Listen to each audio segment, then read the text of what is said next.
Welcome to the Talent Equation Podcast.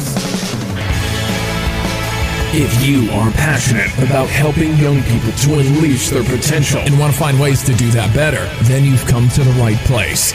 The Talent Equation Podcast seeks to answer the important questions facing parents, coaches, and talent developers as they try to help young people become the best they can be. This is a series of unscripted, unpolished conversations between people at the razor's edge of the talent community who are prepared to share their knowledge, experiences, and challenges in an effort to help others get better faster. Listen, reflect, and don't forget to join the discussion at thetalentequation.co.uk. Enjoy the show.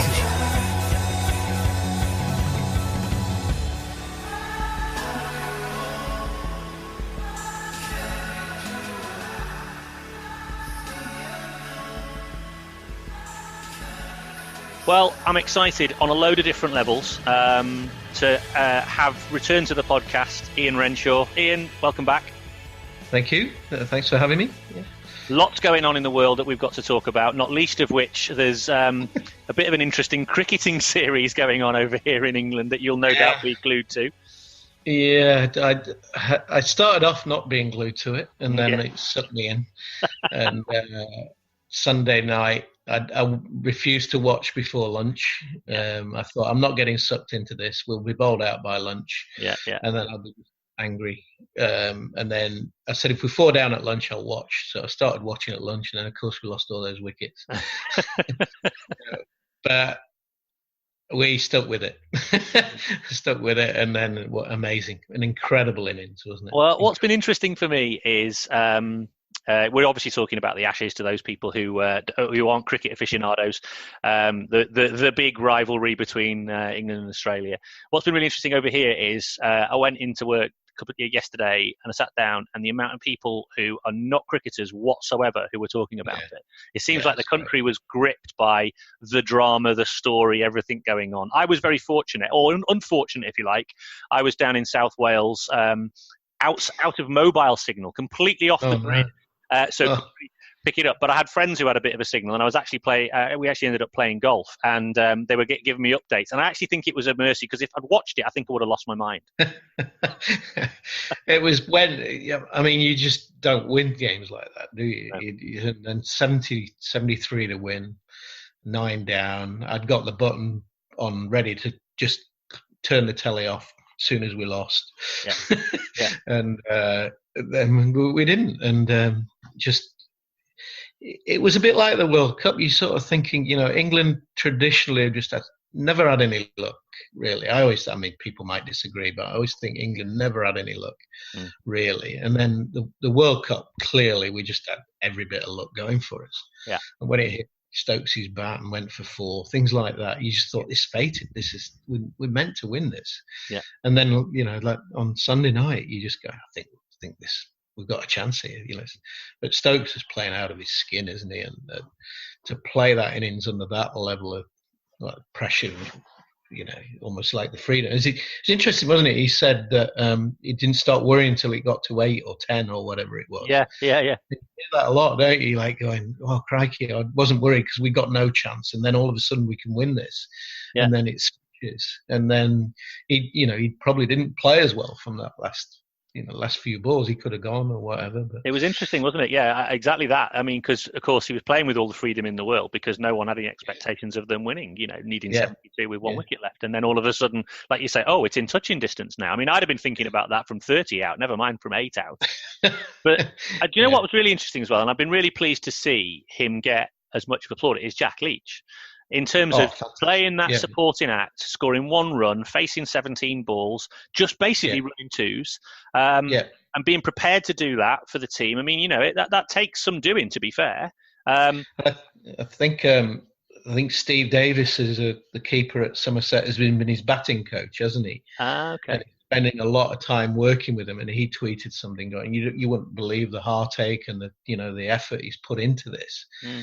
Like from being a complete 11, really, like the rabbit sort of stuff. And it was fantastic. It reminded me in a better way of almost of you and I will remember this, or I do, is David Steele in, I think was it 1972, wasn't it? Or when he came in, and he's what do they call him? The office,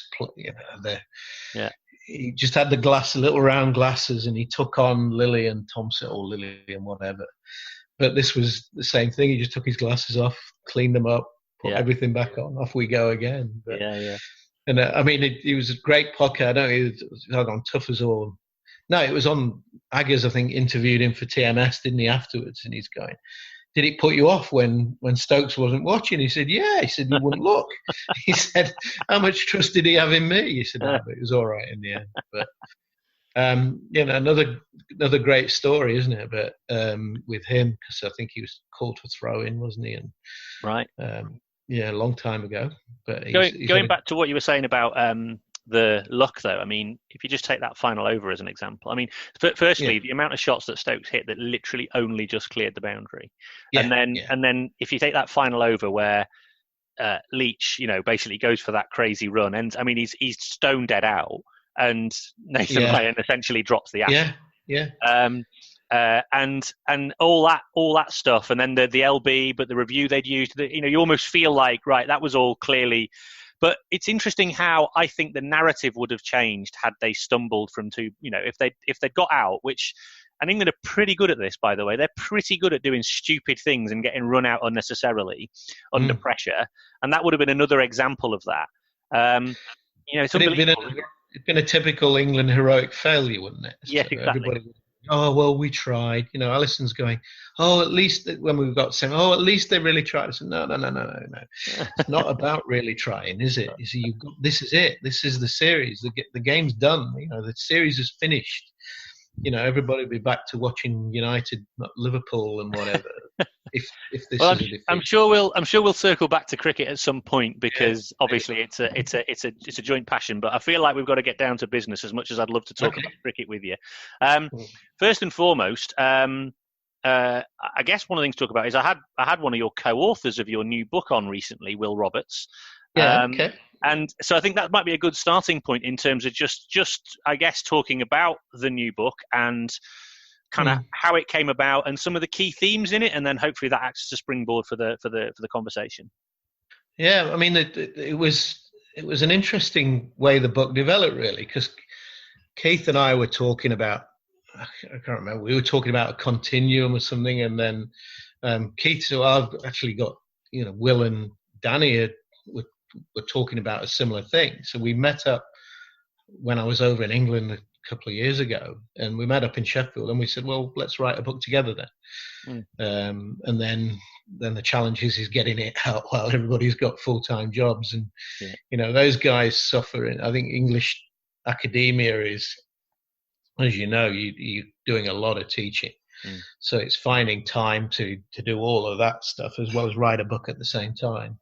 And then I actually came over last year, and we were trying to get it all nutted out, and spent a few days in the Cotswolds with Will at his house with Danny, and we nutted out some chapters. And really we wanted to, my goal all along was to try and write this so that coaches could understand it and that teachers could understand it, because I think, as we know, there's a lot of dense language. And I still think you've got to learn that language. And I know I've listened to you, talking about the A word and all of that. But basically, if you're a chemist, you'd say, well, you've got to learn the language. If you want to be a chemistry teacher or whatever, you've got to learn the language. So I've got no qualms about you've got to get these concepts and understand them. But we've got to make a better job of getting it across to people. So that was the goal in the book, and to have those sort of three early theory chapters and sort of infuse them with practical examples so that you could bring it to life for people. And then the bridging chapters, I think the boys talked about, the bridge between the theory and the practice. And we knocked around with that idea for quite a long time, and then it clicked. I think it really did click, and that has really helped, I think. And I've done a lot of sort of coach education in Australia and now in New Zealand, and people get it. So that those principles that represent the design principles are really helping people understand it, I think. And then we wanted a few chapters to bring it to life, and sort of wrote the golf one, linked in, a lot of thanks to Pete Arnott and Graham McDowell on building that chapter. But that turned out to be exactly what we wanted, to bring the whole idea to life and show how coaches could use it. And then Will did the athletics one, and Danny did the hockey one, and obviously Welsh hockey's going pretty well. So at the moment, so that's pretty good. And now I'm working on the next book, which is the golf book. But again, taking a bit longer than I hope, but we'll hope to have it out, or sort of it in for publication before Christmas, I think. And that's the plan, I think, isn't it? Is each of you are now doing a sport-specific version, aren't you? So Danny's doing a hockey one, I think Will's doing athletics, and that's the plan to sort of build out from that. Yeah, and Keith's got all sorts. He's got a swimming one, I think. He's got, I think there's an ice skating one. Something he was telling me there's an ice skating one. But that was the whole idea now. So we really want to bring it to life for the different sports, and give examples, because people get it when you talk to them about their own sports. But I've used the book with I've got a first year HPE. We call it HPE, it's Health and Physical Education.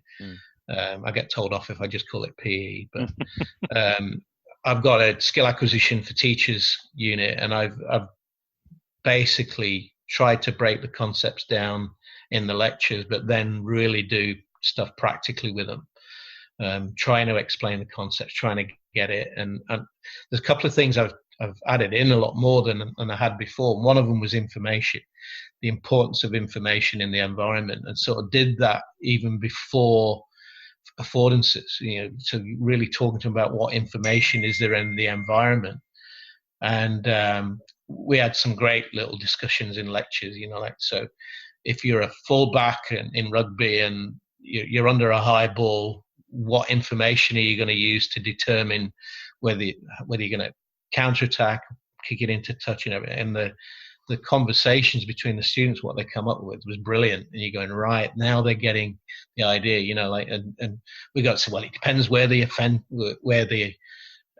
your support players are. It depends where the attack, the chase is coming through on you, and then one kick, and it also depends on the score. And how long left. I went, you beauty, so they got those sort of ideas. And I've worked on self-organization on its own, because I thought it's something that we really need to get them to understand.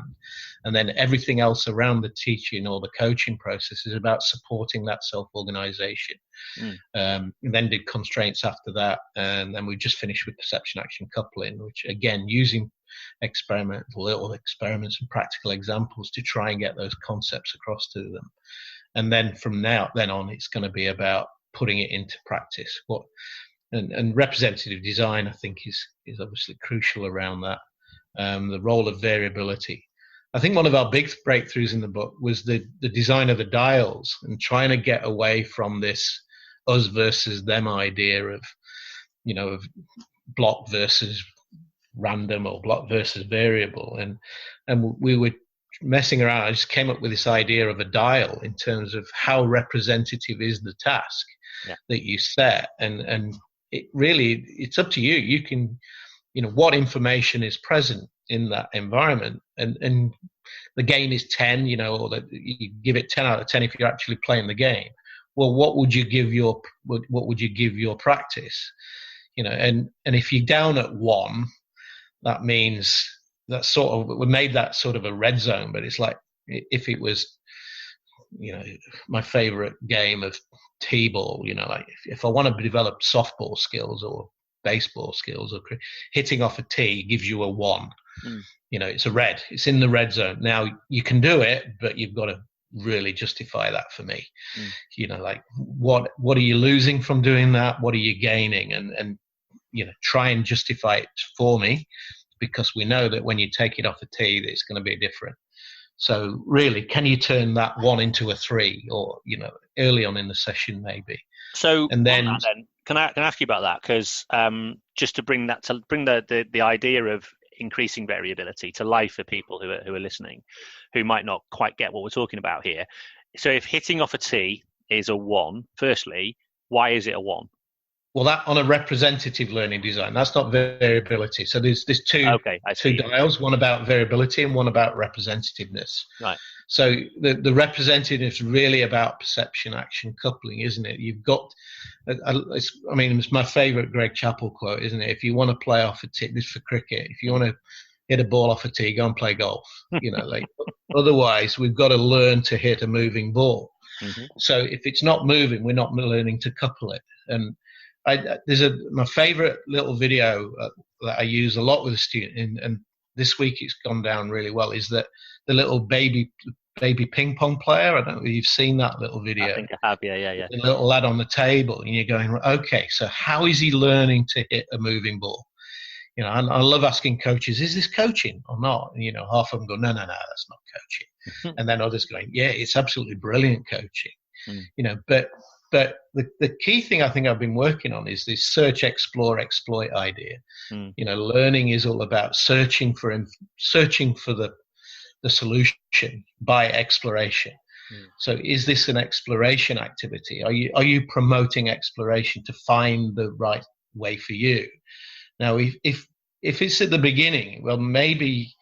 So I'll give you an example. I put a picture up of a wall with a line on it, and it was a tennis net line.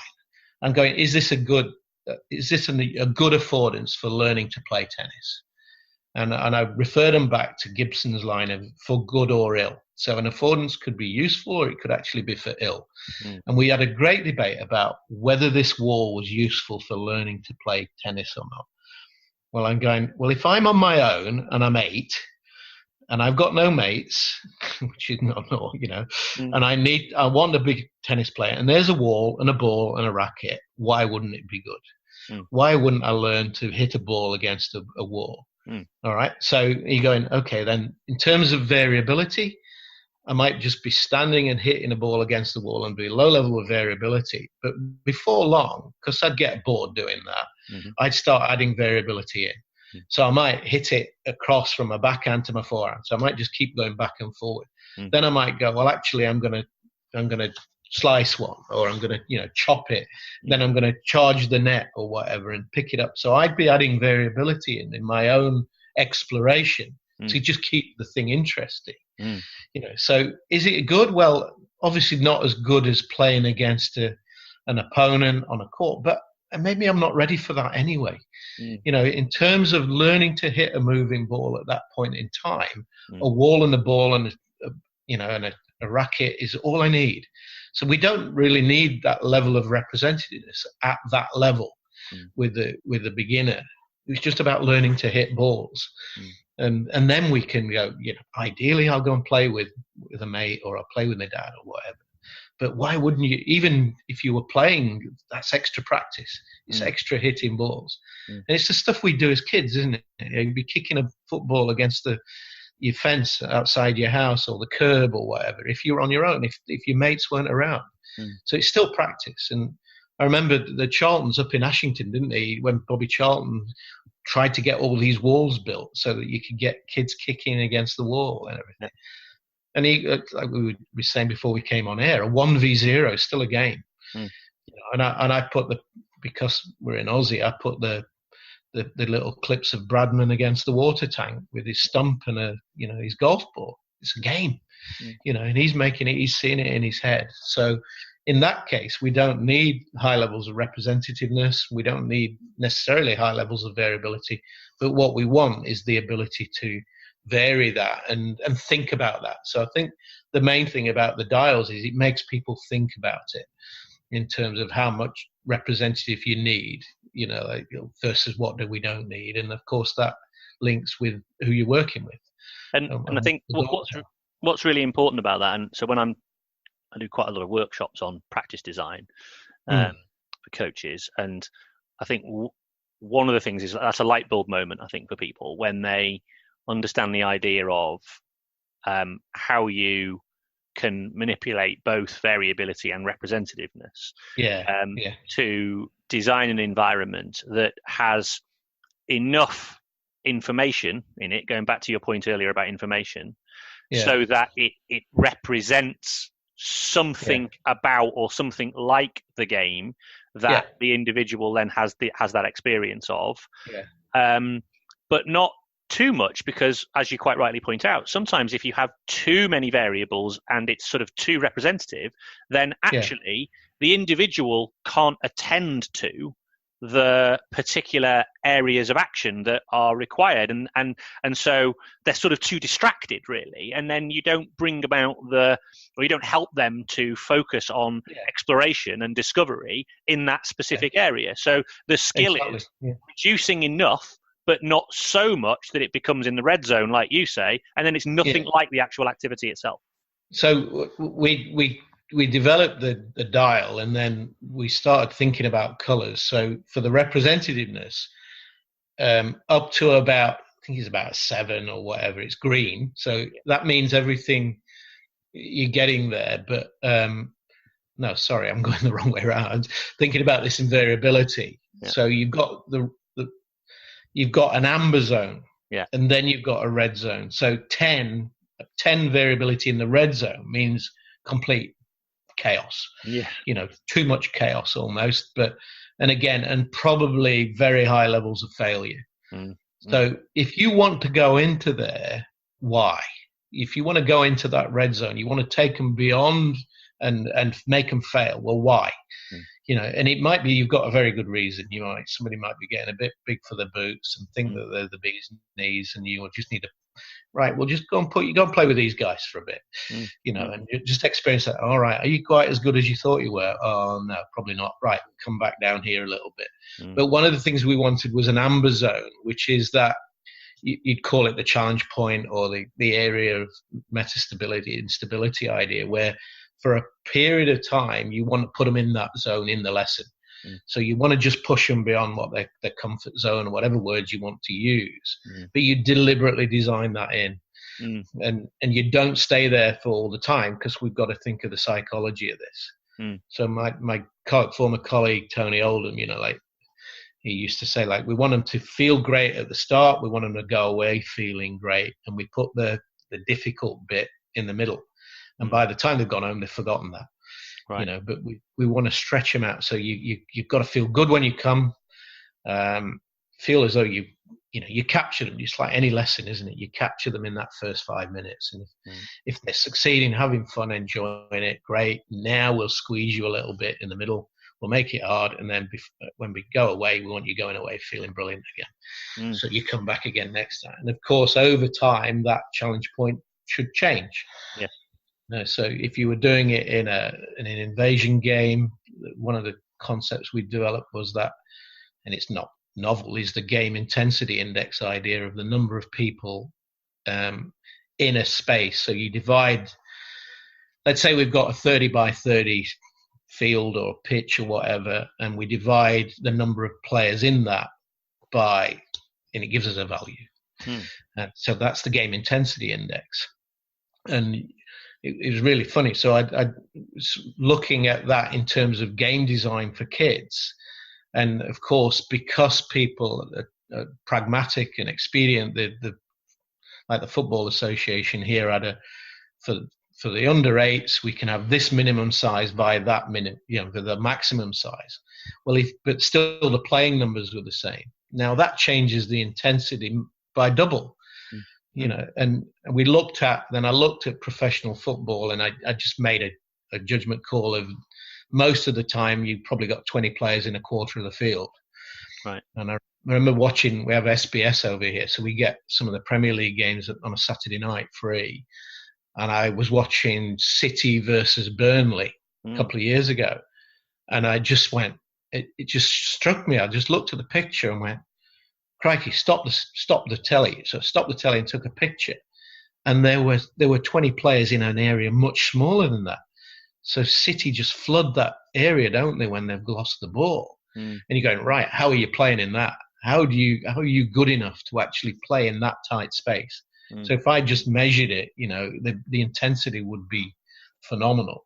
Well, if you're going to be that good, you've got to learn to play in that space.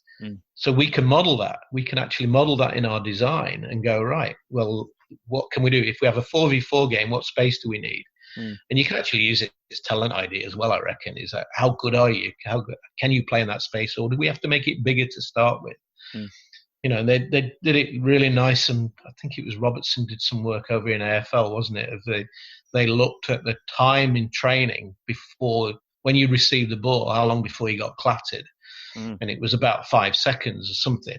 And then they looked at that in the real game, and it was 2 seconds. Right. So now you're developing perception action couplings that are not appropriate for the level of perform, you know, the competition. So that's back to representativeness, you know. And I think the other key thing we developed around that was purpose and consequence. If there's no consequence, as part of representativeness, if there's no consequence, then they're just going through the motions, which is a real challenge. It's got to be meaningful. It's got to mean something, you know. So we've got to build that in. You've got to build that into the design. That's one of my problems with. That's one of my problems with what you might call things that are at one. So things without any of the information. You know, what I rail against. You know, drills. Isolated practice forms. One of the reasons I rail against some of those is because if you actually watch the movements, I mean, not just the levels of disengagement, but if you actually watch the physical movements of the athletes who are performing, you know, these technical movement patterns, they don't look anything like. They're not at the same speed. They're not with the same level of precision. So you're actually practicing a movement pattern, a technique that isn't in any way like the kind of movement you're likely to need to do in the game. Yeah. So it's exactly what I said to coaches is, does it look and feel like the real thing? And if it doesn't, why are you doing it? You know, like, so I was working with AFL, and we were trying to get them to use this continuum everything. And they started off with the typical 4v1, you know, 4 attackers, 1 defender.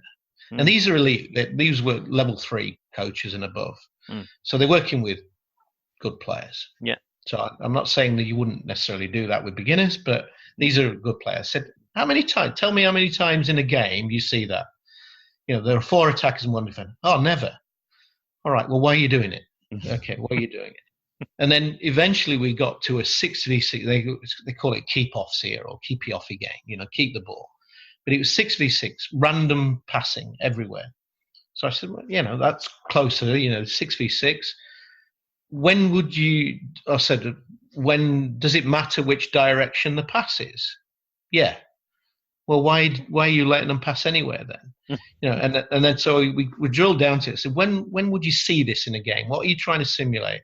And it's when they throw either the bounced ball or when they throw it in from the touchline or whatever, and it's a mess. I said, well, what's the goal in that situation? And what are you trying to do? Oh, get it out of there and get it into space. All right. Well, then now why don't we design a game around that then? Let's try and build it around those goals. So by working with them on the field, then you get that. I think you start to see that. Oh, right. Okay. So it's almost like they try and make it too complicated. Yeah. Or by doing drill, whatever word you want to do, but it doesn't look and feel like the real thing. So why are we doing it? Yeah. Otherwise we just get generic skills. We get generic passing skills rather than specific passing skills. Yeah. You know, and movement skills, of course, as well. The movement off the ball. And if we make it real, we might know who we want in those melees. Who's really good at getting it out when it's really tight?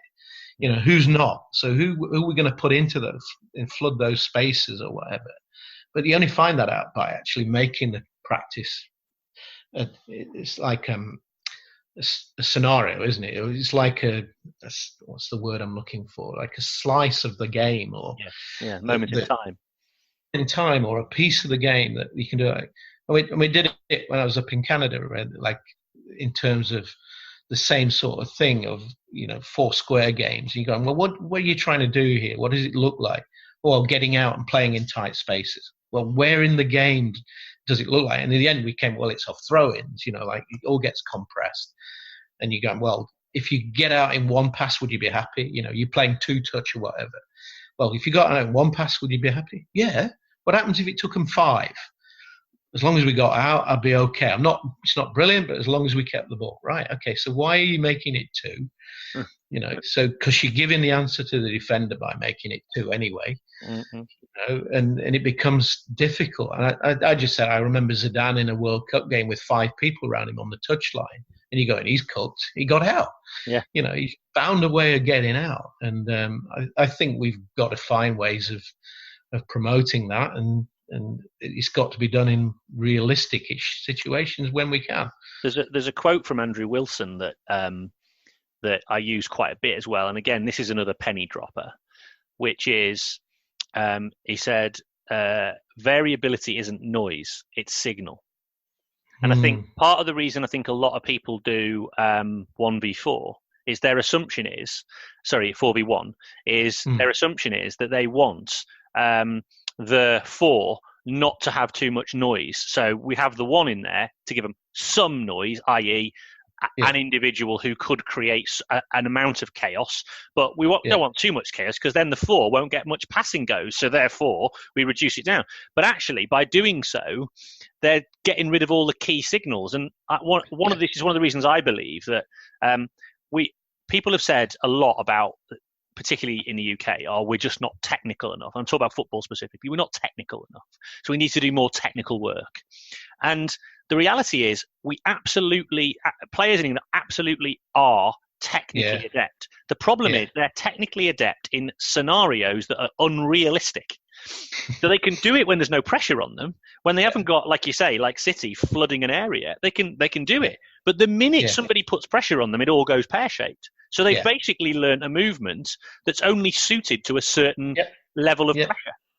Yeah, completely agree with you. Yeah. So it's a bit like, I mean, when we were working with Danny on the hockey chapter in the book, and the theme was counterattacking. You know, you're going, okay. So we're then discussing about what you're trying to do. You're trying to, you know, create an overload, and this is something we really, go back to again and again, is people don't understand principles of play, and we don't teach them. Yeah. You know, just the basic principles of play. And then it just drew me back to Rick Shuttleworth's comment. You know, like, we're not giving you a 4-on-3. You've got to earn it.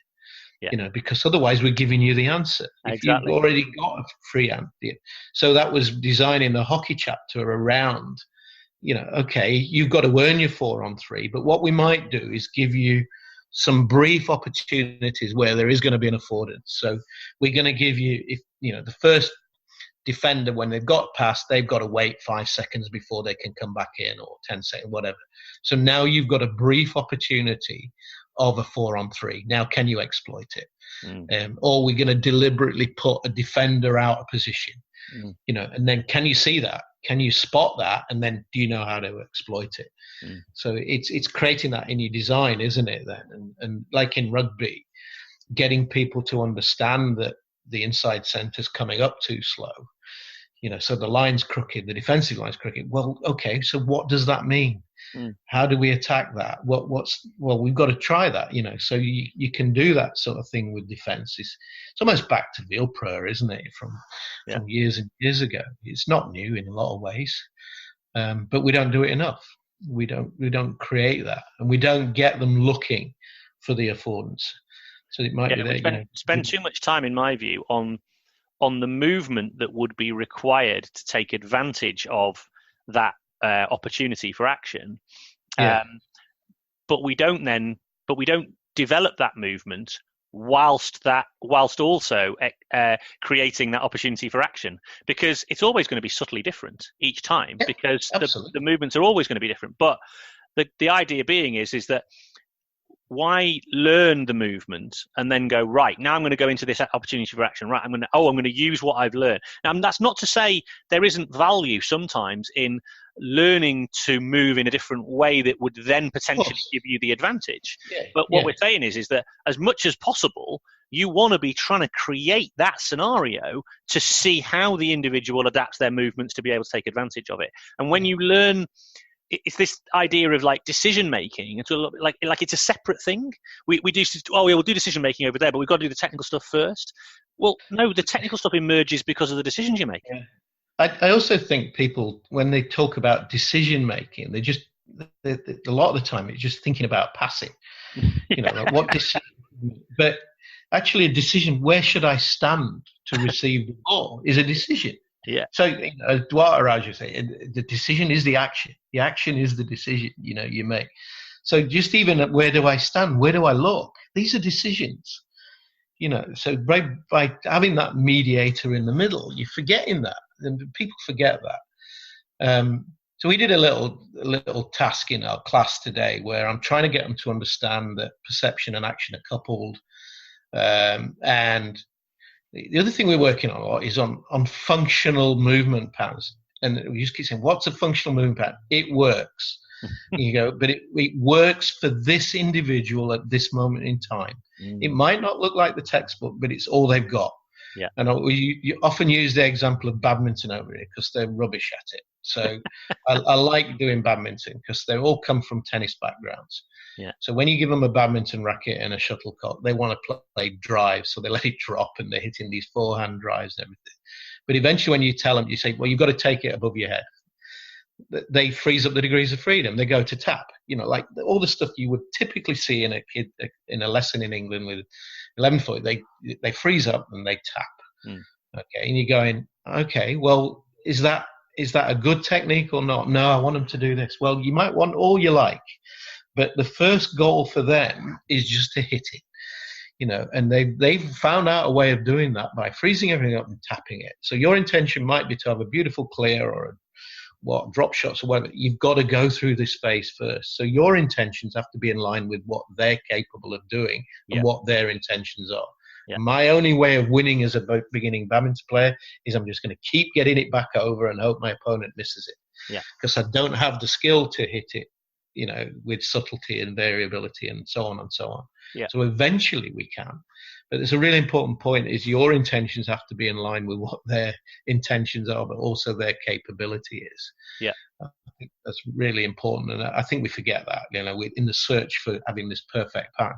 But I'll just get back to this test. So we were doing simulating a tennis game where I had a feeder at the net who threw the ball on the bounce to a hitter who had to hit it to two players on the baseline, on the tram line, on either side at the back. And they were right at the back. So it was shortened court. It was a 20-meter court. But they had their eyes closed. Okay. And they were only allowed to open their eyes when the spotter, their eyes, could tell them which person it was going to go to. So to start with, we timed it and everything. And then we brought them forward 2 meters every 5 goes. So eventually they're on top of the net. So and I just asked them, what's the length of the stroke? What's the quality of contact? 2-1-0, frames, misses are 0, frames 1 point, strings are 2. And what did you see? What happened and everything. And it was really interesting. They're going, well, when they got to the front, actually I had to call it earlier, but I knew I was picking up information then from off the hitter. So, well, what do you mean? What information? Oh, well, his body orientation was different when he was going to hit to the forehand side to the backhand side.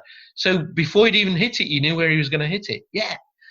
So you're going, well, why did you have to do that? Because we didn't have a long enough time. What were you doing at the beginning? Oh, well, I was waiting for it to go across the net and then telling them. So I knew. So you then get in this idea of representative design in scaling of children's sport.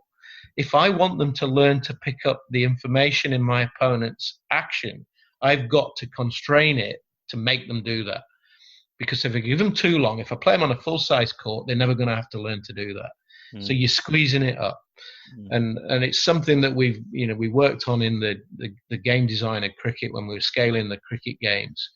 And I reckon when you played your backyard games of cricket, you never played off 22 yards. You played off 16 or 12, whatever. So you learned to do that. You started learning to pick length from the ball release. And there's design. Is that if we want perception action couplings that are going to be useful in 5 years' time, if we go up the food chain, then why don't we just start now?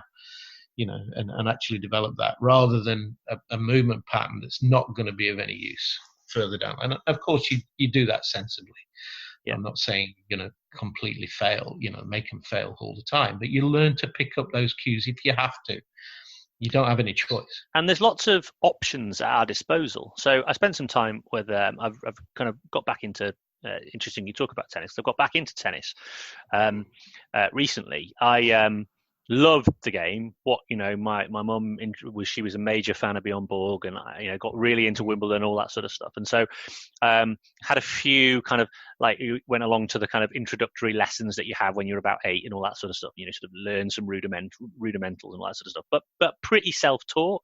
So I had this like old the Bjorn Borg book of tennis, which was illustrated, right? So and it was like all the pages are falling out because I'd read it so many times, but I'd like read it. And then I'm one of these kids who'd like go up at 9 o'clock to the tennis courts at school in the summer holidays and then come back at 9 o'clock at night, and I was absolutely knackered but loved it. So I'm very self-taught. Then I stopped playing, and then I come back in, and I'm playing over here. Obviously, play a lot of doubles because it's middle-aged people like me, and nobody wants to run around and play singles. No. I haven't ever really played much doubles, so I don't really know the game. I don't know where to look. I don't know where to stand. I don't know what shot to play at whatever time, and it's like being a complete novice again. So it's really interesting. But the thing about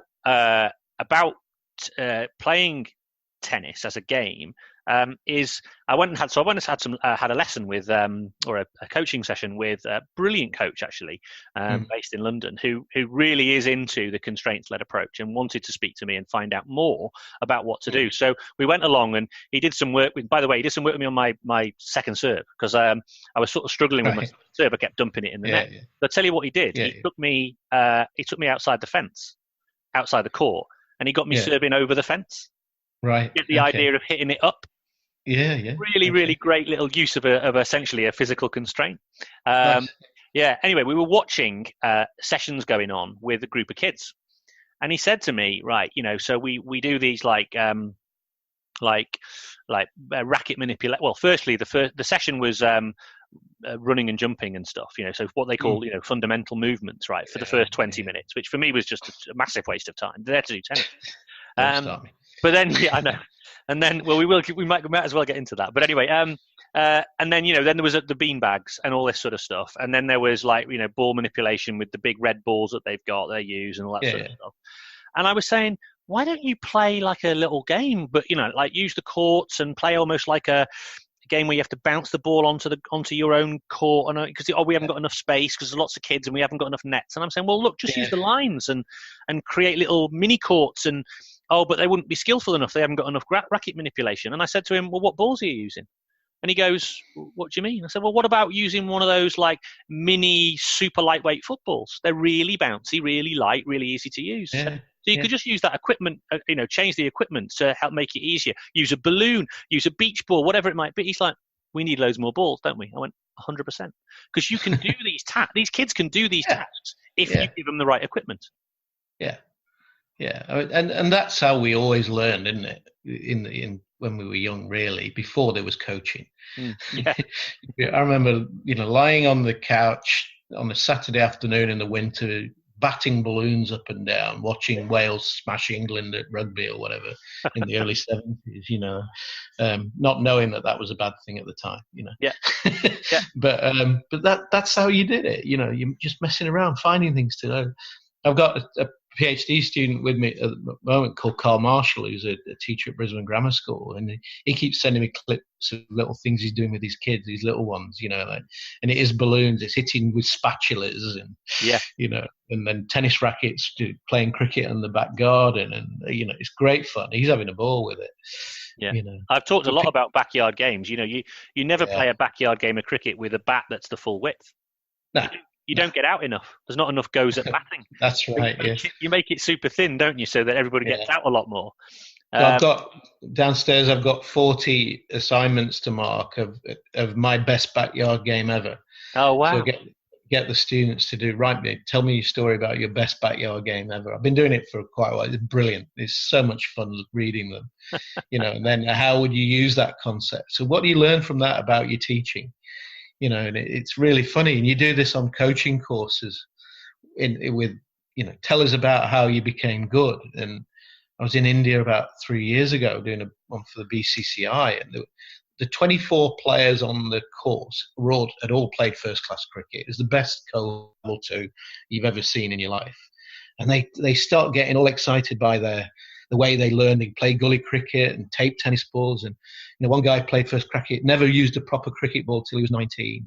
All of this sort of stuff, and then they go out and coach and drill. And then don't allow decision making. You're going, this is bizarre, and you see that that's trying to change. In India at the moment, they're trying to change that, but yeah. I think that goes back to your point about creativity, though, and I think you were talking about that earlier as well. I think a lot of the creativity has been taken out of coaching by the fact that so much is spoon-fed through some coach education stuff. You're not actually asking coaches to come up with ways in which to help an individual learn about a particular action. And your point earlier is a really important one as well. The point about people being clear on intent is really fundamental. So I did a session recently. I was doing a coach development session, and again, it was, we get the coaches to deliver, and then we kind of feedback together, and we create this community of learning environment and just give ideas and, knock things around. This particular coach was absolutely fantastic. I mean, engagement was amazing. All the different ways he'd done, the way he designed the session, it was really representative. But the one, and it was, to be honest, as his coach developer, I was thinking, where am I going to go here? There's not an awful lot I can provide with this individual. But there was one key area, and he designed the session. It was about goal scoring. And he'd put these additional kind of constraints about getting into certain zones. And I said to him, you're about goal scoring, but why did you put those zones in? And he goes, because they're good places that you can score from. So I said, therefore, is your session about getting the ball in areas that you can score from? Or is it about goal scoring? Because in actual fact, in the session, there wasn't that many good opportunities for everyone to have a go at goal scoring. He said, no, you're right. It's about getting into the position. So I said, now you're clear on your intent. This is a brilliant session. But if it was just about goal scoring, I'm not sure it's as good as it could have been. Yeah. I mean, it's like you say to people, what do you want to see? Do you want them to see them achieving the task, or what is your task? I want you to look technically great. Well, fantastic. They will. They'll look to, they'll meet that. And it reminded me of a guy who played with Matthew when he was about 12, and we were doing a session, and I won't name I'll call him Angus, but he's going, ball comes in, it's the perfect cover drive straight to the man. Next ball, perfect, holding the position, the elbow's perfect. Yeah. We need to score some runs here. No, I'm trying to develop the perfect cover drive. Yeah. So what are your intentions? But if that's what you want as a coach, if you want it to look great, and Greg Chappell again will tell you, there's loads of players who look brilliant who just can't score runs. They can't miss fielders. So it's, what is your goal? What is your goal here? And that will shape, because they'll try and do what you want. They'll try and make you happy. So if it looks perfectly technique, but is it functional? Is it actually working? Is it going to result in more goals or more? So there's a guy called Drew Ginn, who was the awesome foursome in American. So he took over. He had this expression: does it make? Well, and I suppose there's a lot of people have said it, but when they were performing, the coach would come and I'd say, we want to do this, and they would ask themselves, does it make the boat go faster? Is it going to make the boat go faster? If it's not going to make the boat faster, we're not doing it. So for me, it's in cricket, does it mean we're going to score more runs or take more wickets? If it's not going to do that, why are we doing it? Are we going to score more goals and concede less goals? If we're not, then why are we doing it? It's about return of, you've got limited energy, you've got limited access to them. You've got to maximize that. I mean, if you were not using every minute to maximize that improvement, then we're wasting time. And there's a lot of practice that's wasting time, I think. Well, I think just what I was going to say earlier was you have to think of the game problem that you want that the players are going to experience at some point, and design backwards from that. Exactly, and the challenge is, I think, obviously, when you've talked about, do you need to be a fighter pilot to be able to teach constraints? You just got to be able to observe. Like, observation is the key, isn't it? Of watching what's going on and understanding what's going on, to then go, right, this is the problem, this is the rate limiter, and this is what we can then design back from. And you've got to be good at designing games.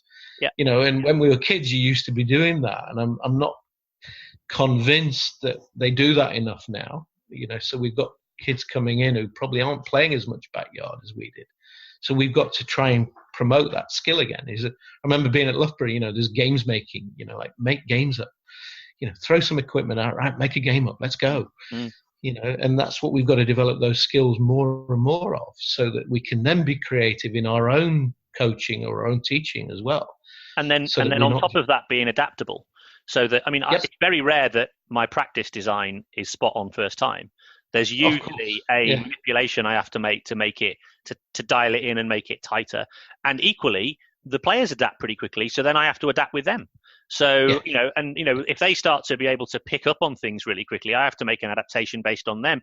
And again, that's not really something that I think, well, certainly my experience as a coach, and I don't know, and I look at a lot of coach education curricula, and I don't see that skill coming through. I see movement skills. And it's that fear of not being frightened of getting it wrong as well, isn't it, when you design it? And Ashley Ross, who I know pretty well, was coach educator who was in Dubai, is now in Adelaide again as a coach. He talks about, where do you practice in your coaching? Where are you practicing? And it's almost like you need a safe space. Before I want to coach the South Australian team or whatever, I need to practice on not people who don't matter as much, but where the consequences aren't as bad, where I can just try these things and try iteration. As you're right, you get iterations and the games develop. If it doesn't, get rid of it. Be almost explore as well, isn't it? It's search and explore as a coach, as a teacher, not just as a player. We've got to adopt the same principles. It's interesting. And don't be frightened of play. Yeah, I had Jonathan Harding on the podcast a few weeks ago. He's written this great book about the German coach education system. It's called Mensch. It comes from the German Menschenfänger, which is human catcher. Right. Yeah. Matthew had a German coach in New Zealand. So I get that. Yeah. So, but it's interestingly, one of the things they talk about is, and it seems to be fairly prevalent in Germany, is that the proving ground for a lot of coaches is the youth team. Yep.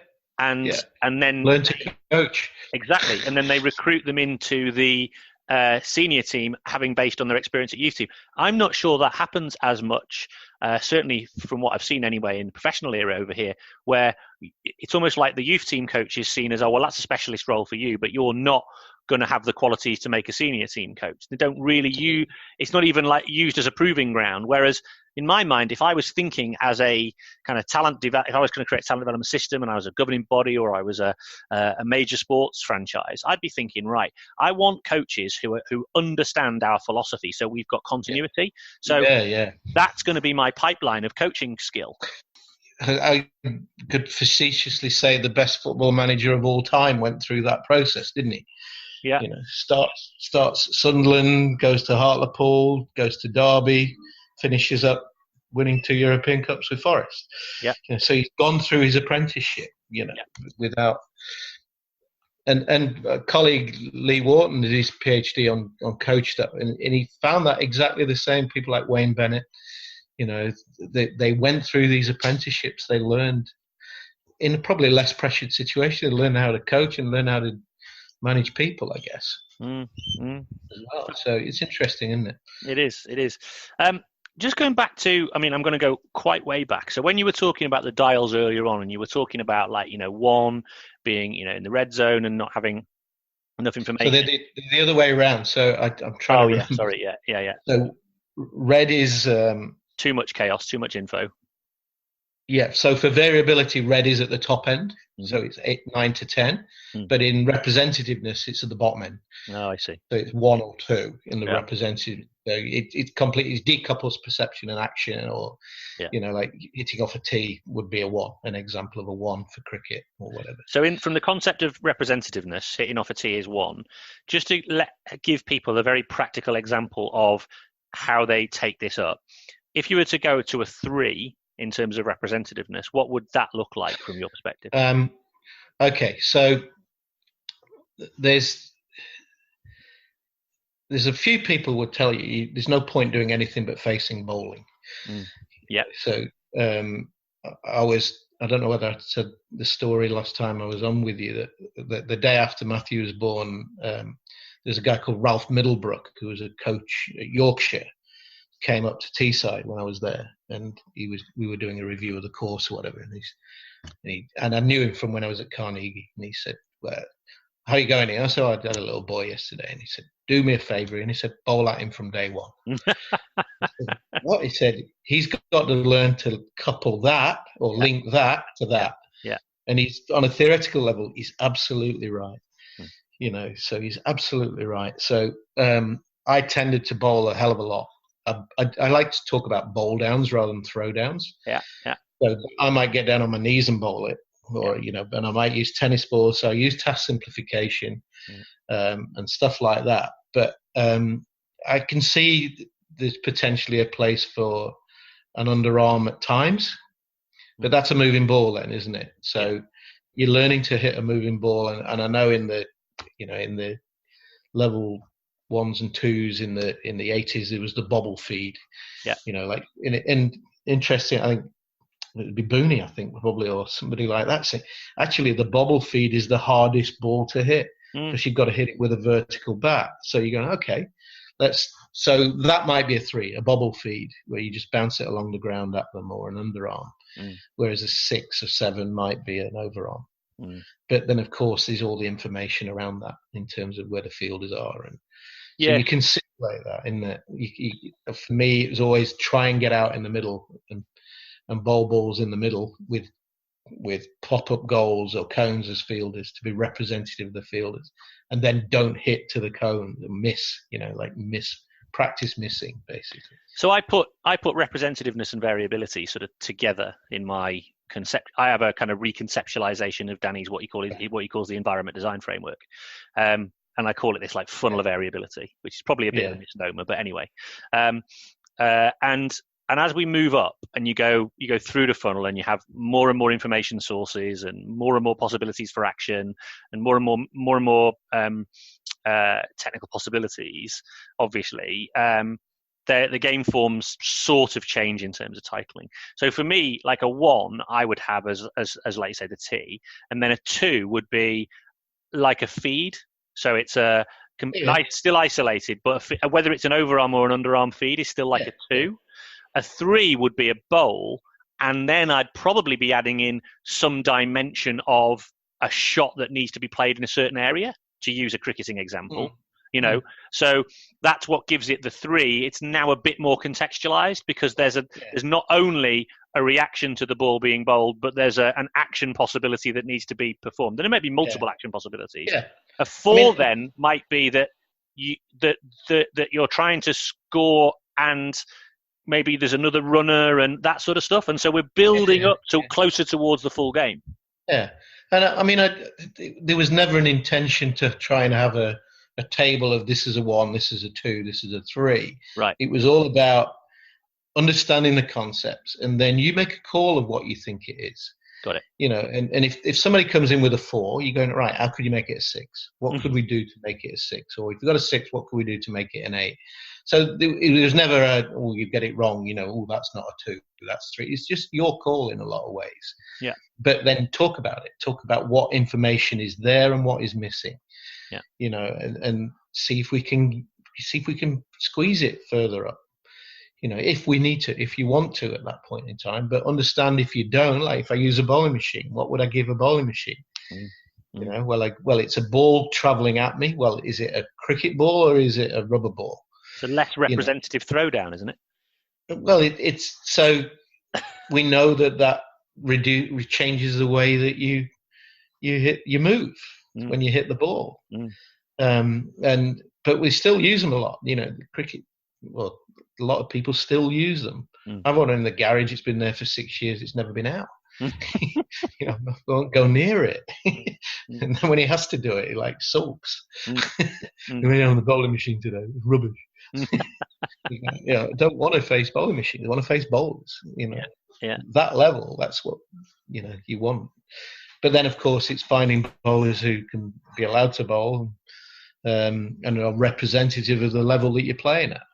Yes. There's no point facing, 4th grade, 5th grade when you're not that. Yeah, I mean, I think that's where, for example, and again, this is about being clear on your intent and your purpose as a coach, right? So understand that a bowling machine, understand what its use is, what its value is. So, for example, if you haven't got anybody who can bowl at 80 miles an hour, bowling machine can propel a ball at 80 miles an hour. And if you want somebody to be able to experience movement of a ball that's being propelled at you at 80 miles an hour plus, then it's good for that. Secondly, what can it do? Well, it can actually make the ball move in the air. Can't really make it move off the deck, but it can make it move in the air. So actually, if you want someone to experience how they might move against a ball being propelled at 80 miles an hour and moving in the air, it's got some value. But understand the value and the limitations. Yeah. And it's sort of overused, isn't it? Yeah. Even then, when I was in India, they've got a 3-wheel bowling machine. Right. So it's got 3 wheels. And you can fire proper cricket balls out of it. Right. So it behaves, when it swings a little bit more like a normal cricket ball. Whereas if you've got 2 wheels and it's a rubber ball, the swing's not really that representative. No. You just get cartwheel swing, don't you? You don't get late swing. No, that's right. Yeah. You can't replicate that. So, and I mean, the other thing is you need to pick length. Yes. You've got to learn to pick length against quick bowling. Is no point just standing there and, bashing it, really, for me anyway. I mean, there's a lot of people use them still and swear by them. Yeah. And good luck to them, if that's what you've got to do. But in the end, you've got to be able to pick length.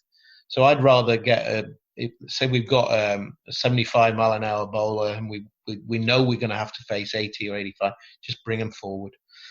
Just bring the bowler forward, or you go forward if they don't want to move. You just shorten the time interval, and then you're forced to pick those cues. Right. I mean, Boycott did it when he was coaching England for a brief period, didn't he, before they went to the Windies. And they were in the indoor nets heading the off 16 yards, getting battered. But I think you're saying that people like that's perfect preparation. And the cues are still there, still not 100% representative, but it's pretty close. Yeah, it's closer, isn't it? Yeah, because you've got to be able to adapt to, like you say, like you say, that you're absolutely right about a bowling machine. I mean, they're generally speaking designed to deliver the ball in the same area more often than not. So you don't get that additional variability. Yeah, and I think if you're going to use them, it's not about that. It's about you're not trying to practice against pace. So slow it down and vary it. Use old balls. Yeah, like the old bowler ones. There's a lot of variability in there. So now you've got to watch it more carefully, and you're not doing the same shot each time. And if you want to use it, then and it is fairly consistent, then you move around. Yes. You don't do the block practice of the same shot every time. You just keep moving your position. So you play. I mean, I used to do that years ago. I'd practice my back foot shots, but I'd move across the crease. So I'd go from a hook to a leg glance to a defense to a punch to a cut. And just constantly just try and vary it as I was doing it that way. So that's the way to use them if you're going to use them, I think, anyway. But people can use them as they want. Well, and also I think this is what I've said to people a lot as well, is understanding the difference between skill and technique. If your goal is to improve someone's technique, then something like that would work. But don't confuse technique with skill, because skill is the application of technique in context. And you need the context and the elements of the context in order for that, or at least the ecological conception is that the skill emerges as a response to those to the things that are happening in the context, and you need those information sources. But if you come from a more linear kind of conceptualization of coaching, where you think that you develop technique and then you apply it in the game context, and you think that's going to work, even though there's a world of evidence to suggest the opposite in skill acquisition, if you think that's the way it's going to work in that linear way, then I can totally understand why people can use something like that develops a technique in the mistaken belief that it will then transfer. So, I mean, the most adaptable player in the world in cricket at the moment is Smith. And if you go and investigate his upbringing, is very much on games and his dad working with him. His dad's from Kent, isn't he? I think. And it was all solving problems. It was all about solving problems. And he's got a unique style that makes it very difficult to bowl at him. because he just walks and whacks it from off his stumps, which is, you're not supposed to be able to do. And what's really interesting is, well, I think what's really interesting about that is he is brilliant. Like you say, it's clear he is brilliant at solving problems, because almost whatever the opposition throw at him, he can adapt to. Yeah. And the shuffling across the stumps came in the middle of an Ashes game at Perth. Really? And I think watched Clark doing it, and he thought, I might try that. And that was it. It came about from there. So he's got that confidence to try things out and do things differently in the game scenarios. When it's full on, like people don't change anything. You're in it. No, you've got to change. You keep adapting. It's interesting though. I think it's exposed something which. So you remember a couple of years ago in the Six Nations when Italy were playing against England. Yeah. And Conor O'Shea, who's a real innovator, basically said, well, if we don't contest the breakdown, there's no offside line, so we can stand over. And it took England all of 45 minutes to begin to think, what the hell's going on here? So for me, that's a real exposure of how formulaic certain teams have become in terms of the way of acting, and when somebody does something out of the norm, how long it takes them to recognize and adapt. And I think it's similar with Smith, because here you've got somebody who does something that is completely unorthodox and goes against popular wisdom, and it's interesting how it's almost as if beyond Jofra Archer knocking his head off, there isn't an answer. They can't come up with an answer. No. So they haven't got the technical problem solving on the opposite side. And every time they bowl at the stumps, you think, and you get the hands go up, and then it goes off for 4, and you're playing into his hands. Well, where do you bowl? Where do you bowl? Because if you bowl wide, you bowl in the channel, as they talk about, then he just leaves it. Until he doesn't want to, But it's interesting, isn't it? So he's obviously being incredibly successful at the moment. So everybody's going, this is brilliant. He's unique. He's got a weird technique, but everybody's saying it's not that weird, but to be fair. But then somebody like Pete Hanscom, who comes into the team with a very unique technique, averages 100 to start with, or whatever it was, and everybody's going, this is fantastic. And then he gets worked out and starts to score low. Now everybody's into it, like, oh no, this is not. So it's so narrow in terms of you've got to have a perfect, your technique's not good enough.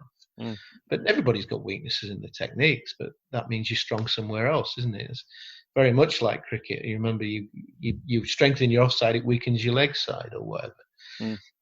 But the players today are just phenomenal anyway. They can do far more things than we ever could. I think I watched an innings on YouTube of Barry Richards, who was a legend and held at one of the greatest players ever. And it was a Gillette Cup game from 1972 or whatever it was. And he got 100.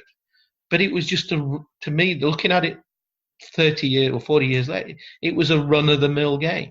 And it was 60 overs a side, and they didn't have a circle, and they didn't put people out. So he whacked the spinner over the top. Nobody went out. You're going, this is a different game. It's a completely different game now.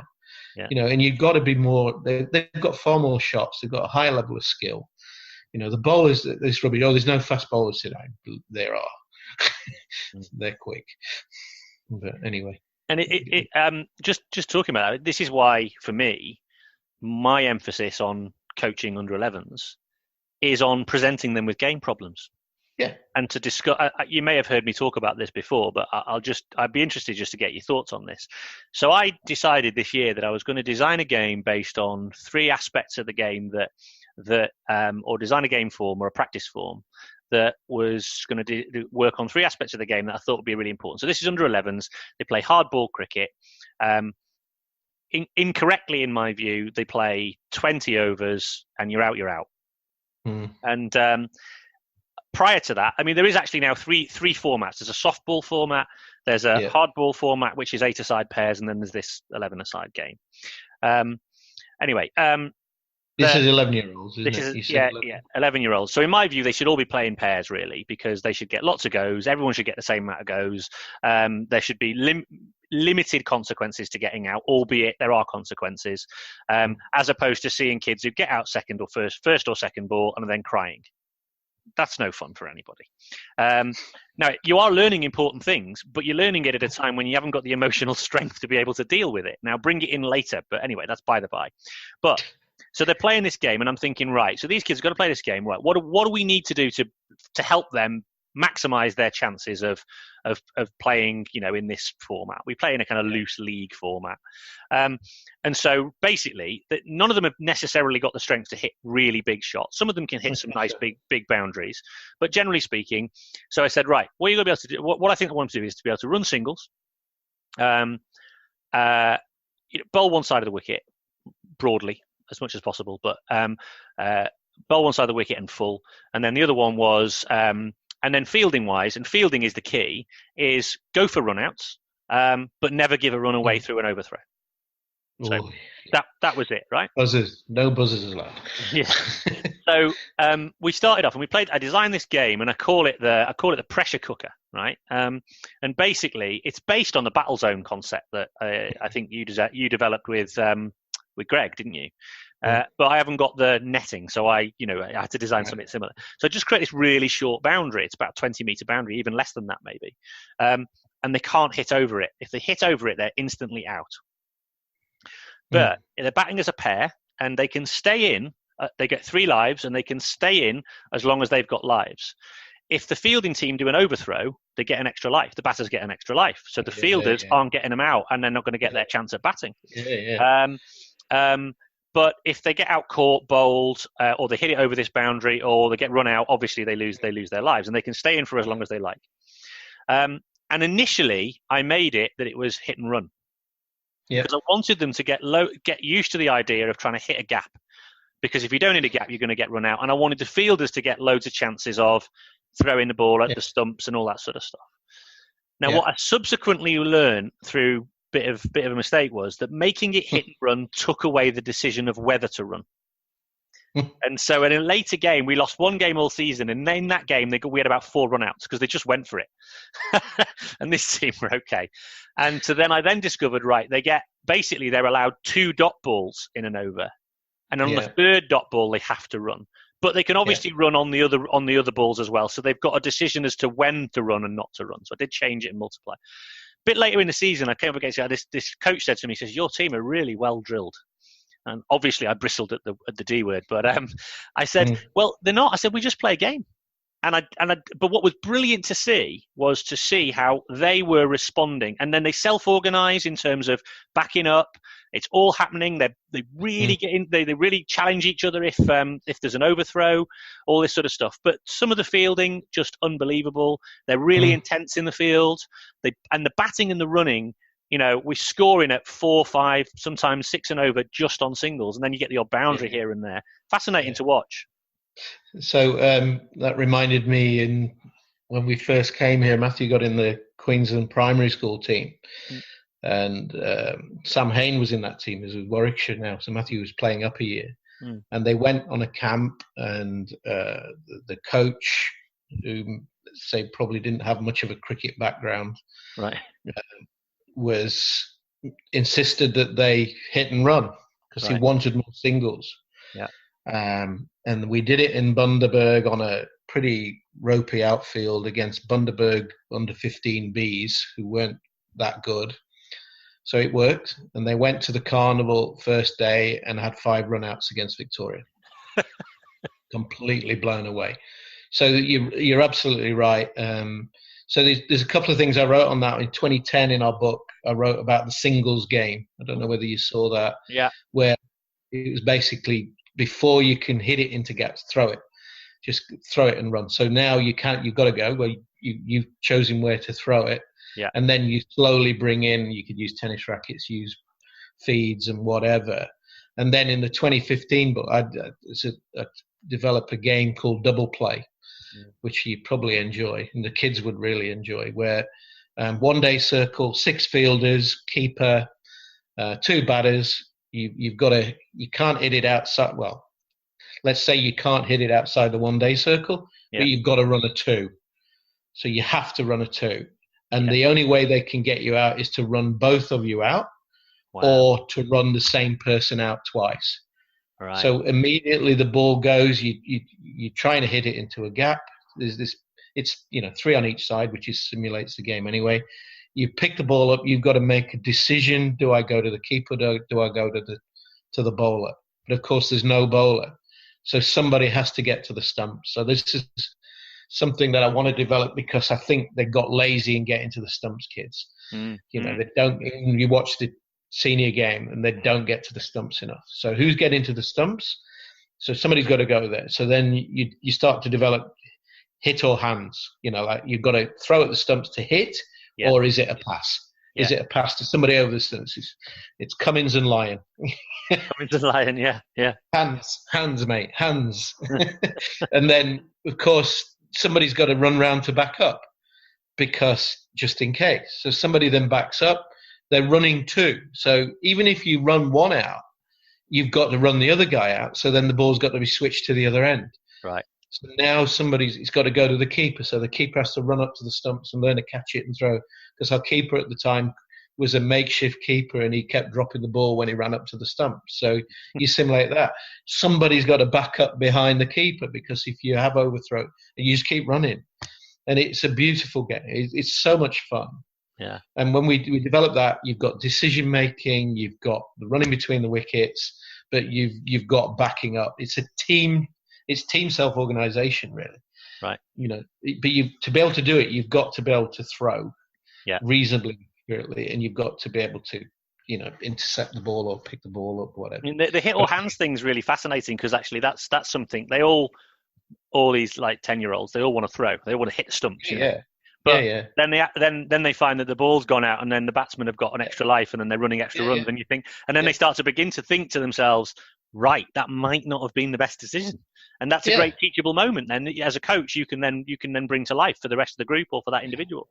And you get little things in there like how to get, you've knocked the bails off. Now I've got to, how do I get somebody out? And so they come into that, and then you saw it in games then, and you're going, right, these are pretty advanced kids.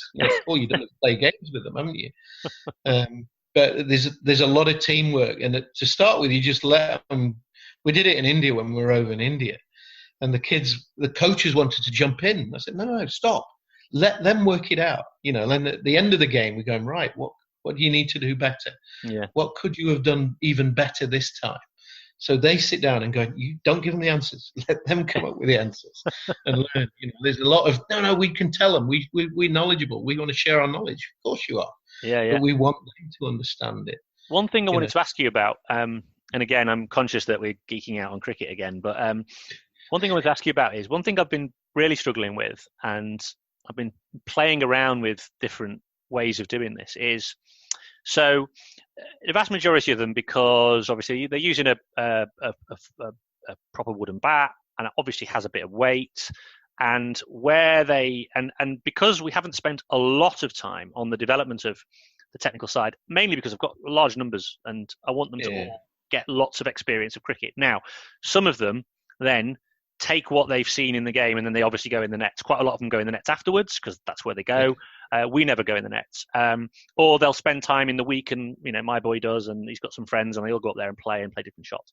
And they're learning different ways of playing. Anyway, a lot of them though can hit the ball with power on the leg side and struggle to score with power on the offside. It's same everywhere, yeah. Mm-hmm. So what we've started to do is to play with different affordances to encourage shots on that side. So one we've used is double boundary points on the offside. Makes no difference. No, because they can't do it. Can't do it. And then we've tried, and then the other thing we've done is use, we've constrained it by saying we bring the leg side boundary right in, so it's literally 2 yards away. So you can hit a straight drive on the onside, and you can still score, right? But if you hit it over that boundary on the full, you're out. Straight out, or you lose 5 runs. So all the scoring shots are on the offside. It's basically the backyard game I played, where the hedge was on the left hand side, on my leg side, right? You lose the ball, so all the boundaries are on the offside. Can't play any leg side shots anymore. Never have been able to, but apart from a pull. If you want to stop me scoring ball on my legs, I'm the opposite of Smith, right? But all my scoring shots on the offside. So I'm basically simulating that backyard game. But even that, They really struggled with that to begin with, but admittedly, we only did it towards the end. I think that is a stronger attractor. It's not an attractor. The attractor is that you can't hit it there, so you've got to hit it there. So there's a couple of things around that, I think. If they're 11, to hit the ball with... So when we did the testing for Cricket Australia, when we redesigned the game, and we wanted to almost like do an audit of how far the kids could hit the ball. All right, so we allowed them to hit to the leg side, and we wanted them to hit straight.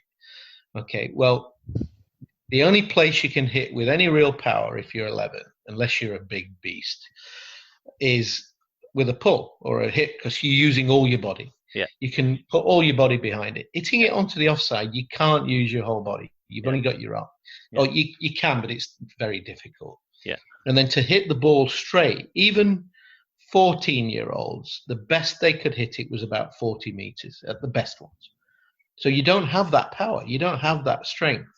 So, and I remember reading a book by Peter Sutcliffe, who was one of the MCC coaches, not the infamous Peter Sutcliffe, but and it was basically, if you can knock ball on the offside, you'll win. But if you can make sure you put every ball on your legs for 4, you'll win. So with the little ones, all I did was teach them to pull or teach them to hit to leg. And then when we were in the field, I always put the best fielder at deep backward square. We just stopped the boundary. It's a bit naughty, but that's it. So you can't. Your offside shots don't come until you're bigger and stronger, I don't think. Okay. I think it's just really difficult to hit cut shots, and you don't. There's a brilliant thing we saw in Sri Lanka. It's hard to describe without showing it you, but we watched the coaches there a few years ago, and they basically taught the cut shot by throwing the kids a ball, having them stand sideways on, and they took the ball with a long catch, and they took it behind them. So you can't see my hands, but you take it, and then you put your hand on your wrist, and you throw it down the gully. Okay. So you let it go past it, and you throw it down. So it gets that turn of the shoulder. I see. And then bang. So we started doing games with them on that. We're going, God, because Ash Ross and I were going, oh, this is genius. You're teaching that shoulder turn, and then you're throwing it down the gully. And what was really interesting is if you're right-handed, you can do it. So it's really easy because that's your bottom hand, your strong hand, and you can throw it down the gully. Now, it was really interesting. I got back, and Matthew's, as you probably know, Matthew's right-handed, but Bat's left-handed. Yeah, like many of the greats. Well, yeah. But so I got him to do it on his right hand, he could throw it. I then got him to do it on his left hand, couldn't do it. He couldn't do it. So his weakest shot at that time was his cut shot. Yeah. Because he's right-handed, and the cut shot is more bottom-handed, isn't it? So we suddenly thought, right now, but he's really good at switch hitting or reverse sweeping. Because it's his strong hand. That's the solution. So he's actually probably, for a long time, he was better at reverse sweeping than he was normal sweeping because it was his strong hand. I'll tell you what's interesting, though, what emerged through the playing of that game, and admittedly it was towards the end of the season, as I did a couple of times, was some of the smaller players with less strength coming up against some, often kids who bowl fast, right? Yeah. Especially off 17 yards. And what they develop is it's not a natural thing for them to step towards that ball as it comes to pace. So what emerged, my little boy, he's not the smallest, but he's not the biggest either. What he developed and what another little boy's developed is a beautiful Joe Root style late cut. Yeah. Because they recognise exactly, I can't hit this for a boundary or score really by driving at it. So I just use it. And actually, that's become a real go-to shot for some of them, which is really interesting to see. I think that's hard in England on a lot of pitches because they're too slow. Yeah. So you don't get that pace off the ball. I remember doing this. I remember in New Zealand we were on an artificial, and I was bowling at Matthew when he was about 9, and I'm bowling in that channel outside of something, and he's just running it down to third man. He's just opening the thing, and I'm going, mate, you're gonna get out. You're gonna get out. He did it again. I'm going, no, you're just going to get out doing that. He did it 6 times on the trot, and I went, okay, you carry on. For me, I would have got it. I'd have nicked it second ball or whatever. But he worked out he can use the pace of the ball, and just let it run off the face almost, and take it down.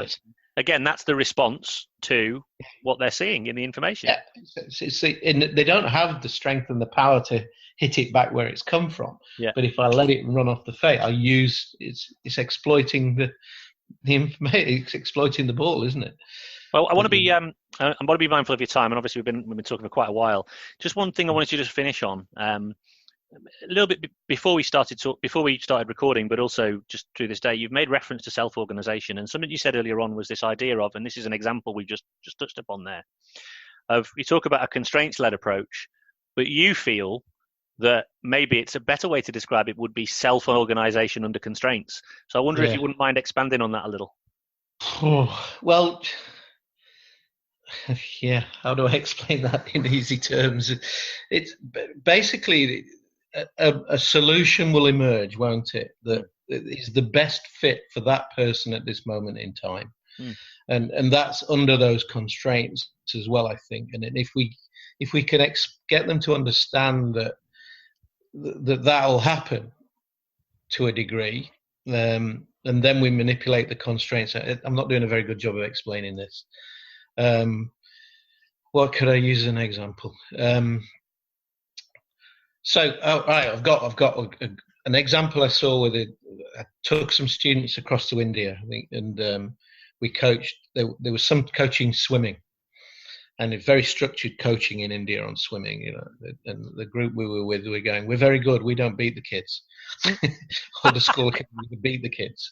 And we go, "Oh my God," and we know that that's potentially true. But so they came in with a completely different approach to coaching than the Indian coaches had done.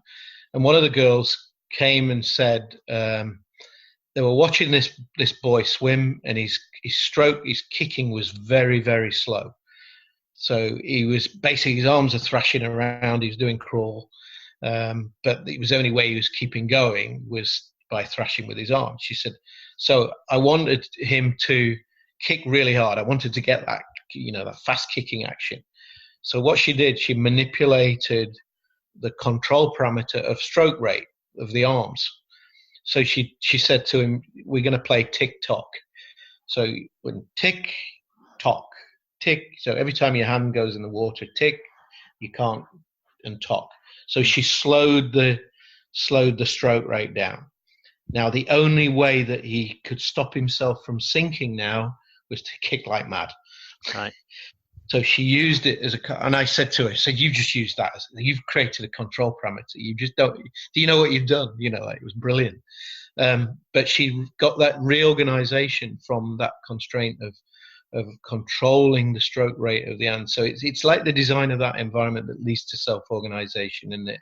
So why did Ashim Amla pick the ball up from the bat up from point? Because he learned in a room with his brother that was so small he had to bat up against the wall. So his bat came down from point. Okay, I think Desmond Douglas is that story in Bounce that Matthew Syed talks about, isn't it? Yeah. Why was he so quick? Why could he read his opponent? Because he learned in a room where the table was right next to the wall. Yeah, and in hockey you talk about, you want them to develop a push shot rather than a hit. Well, what can I do? Well, I put the ball at the bottom of the goal with my stick at the back, so I have to push it away. Yeah. So that, I guess, they're examples of self-organization. Yeah. Hopefully. Yeah. So, and you've used a number of examples there. So one is there's a kind of like, you might almost like an instructional intervention where in the swimming example, right, you're going to do tick-tock, you slow the rate round, and that changes the organism, i.e. the human, self-organizes to be able to still maintain flotation. The problem. In the example you've just used with hockey, you're using, or with table tennis, you're using and with Hashim Amla, it's a physical constraint brought on by the physical environment, which you can manipulate by, placing objects in and around individuals or whatever it might be. My example earlier on of the tennis one, use the fence, and there are environmental constraints that we can use all the time, or environmental opportunities to be able to help people self-organize. I guess the point being is, whether it's an individual self-organizing and then skill, or a different movement solution emerging as a result of the constraint, that's one. But that self-organization can also happen on a team scenario, by a manipulation of the environment, new information sources, and how does the team adapt to the information source in order to be able to succeed at the game. So, I mean, we talk about, I like to talk about intra-individual coordination, but our intra-individual environment coordination, because you're still coordinating with your environment. And we showed this, the experiment of the Lee, what was it, the Lishman and the swinging room experiment. Have you seen the swinging room experiment? Don't know if I have. Where it's Lee and Lishman, I think it is. And basically, you put people in a room on a static floor, but you've got the walls and the roof can pivot. Right. So you can pivot them around. And if you can stand up, you win 50 quid, because you can't. Even more if the floor's not moving. There's a really old version on YouTube. It's a 1970s clip. Some great clothing and 70s clothing. But basically, you are so attuned to the environment, even in the act of standing up, your body self-organizes to keep you upright. But if we change that information and we change the walls, you start to sway with it to try and keep square, and you end up falling over.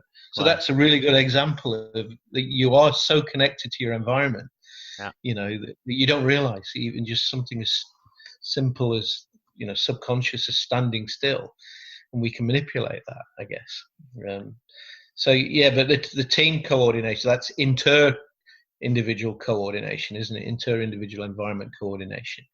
So the complexity of team sports comes in, because you're trying to marry the individual self-organization with the team self-organization. So I know Ben came on and talked about his master's study, and it's something I developed at a ACHPA conference down in Adelaide, and we've done it again since, and we've got a drone over the top of it.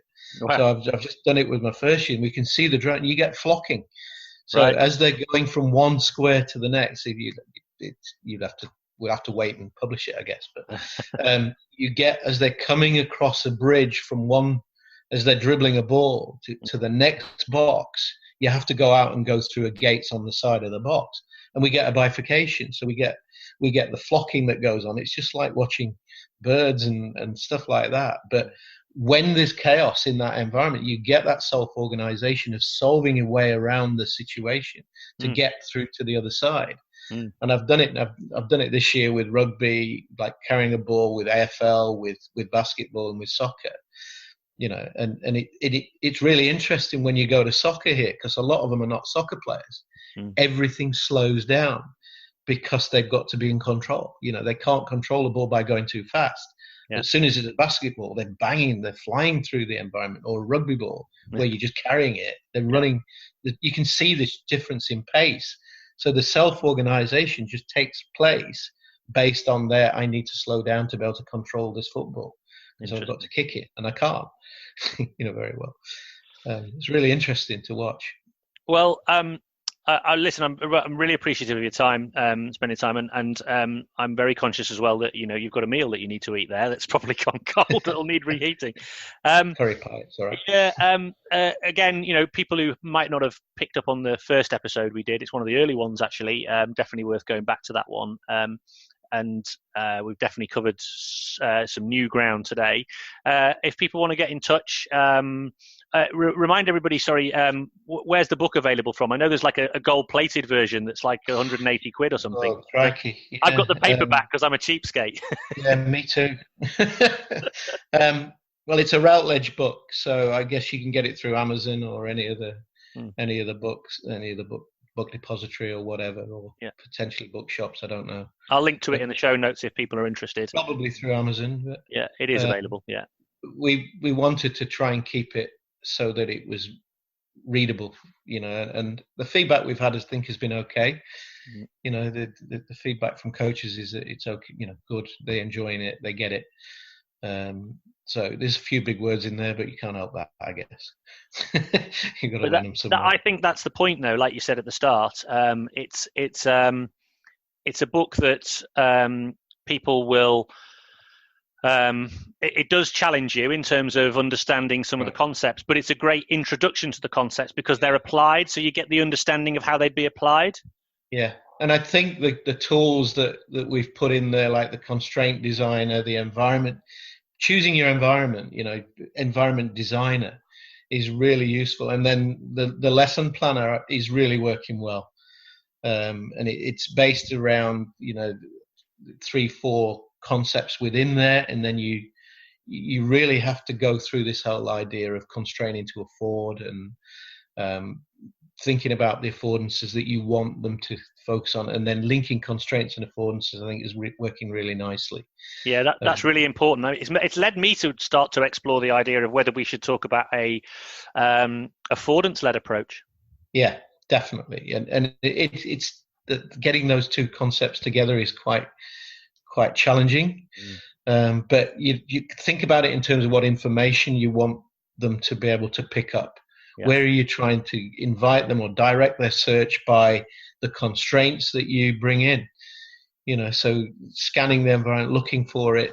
So, and this is why what you say is really important as a constraint as well. I know people say, "Oh, you throw a ball out and they self-organize." Well, that's silly.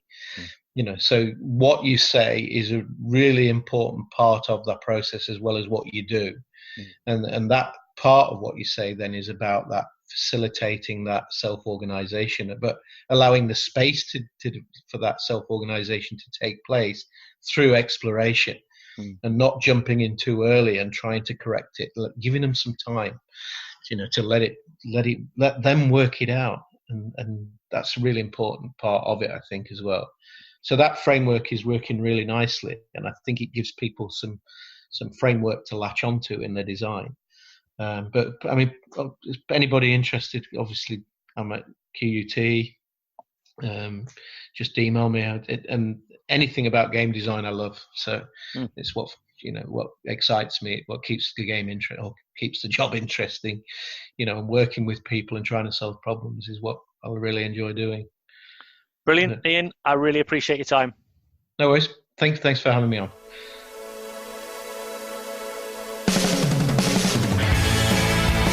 Thanks for listening to the Talent Equation podcast. If you like the show, then please consider supporting it by leaving a review on your favorite podcast player, telling your friends about it, or even becoming a hero and show your appreciation by becoming a patron. Just head over to thetalentequation.co.uk and click on the Becoming a Patron button at the top of the page.